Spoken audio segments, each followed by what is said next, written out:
Rana Abdellatif, or Rana, and I'm a senior at DSST Byers High School. Next year, I'm hopefully going to be studying computer science at the University of Denver.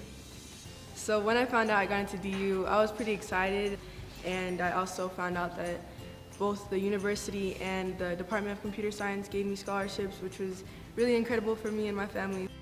I figured I was interested in computer science when I sort of saw my cousin get into AI work, and I also watched this documentary called Coded Bias, which really inspired me because, you know, she was like a black female computer scientist, and it was like cool to see her working with AI and like the racism in AI, which is something that a lot of people don't think is something that could be true, but it did inspire me to start like getting interested in the topic.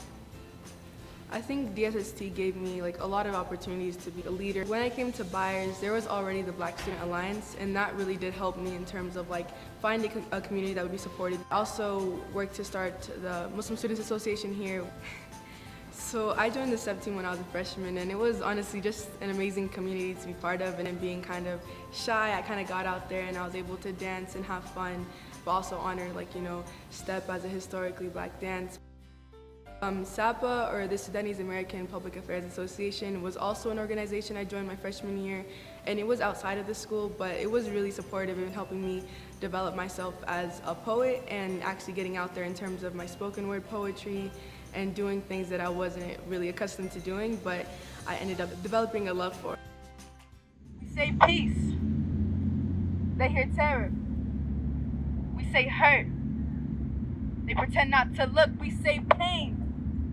They hear economic gain, but no more will they misinterpret my words. No more will we allow this absurd treatment to go uncalled for. No more will we fall into this pattern of neglect and intentional ignorance. And I use the word pattern because this is nothing new. I definitely want to continue with my poetry in college. Like, it's always been more of like a side thing, but like at the same time it can be like still a big part of me, even though it's not like what I'm probably gonna like pursue in terms of my career. I still want it to be something that like I hold on to. When I was younger, I viewed Senior Signing Day as like a really amazing experience. Like, we got to perform for STEP, and I also got to see my sister graduate from DSST Cole, but it was also kind of overwhelming, the amount of people there, and just in general like how big the Coliseum was, but it did seem like a really like amazing place to encourage people for their futures. So this year, I'm most excited to see my friends from DSST Byers and see what schools they're committing to, as well as my friends from other DSST schools, and to go out there and like sort of be proud of what I'm doing in my future.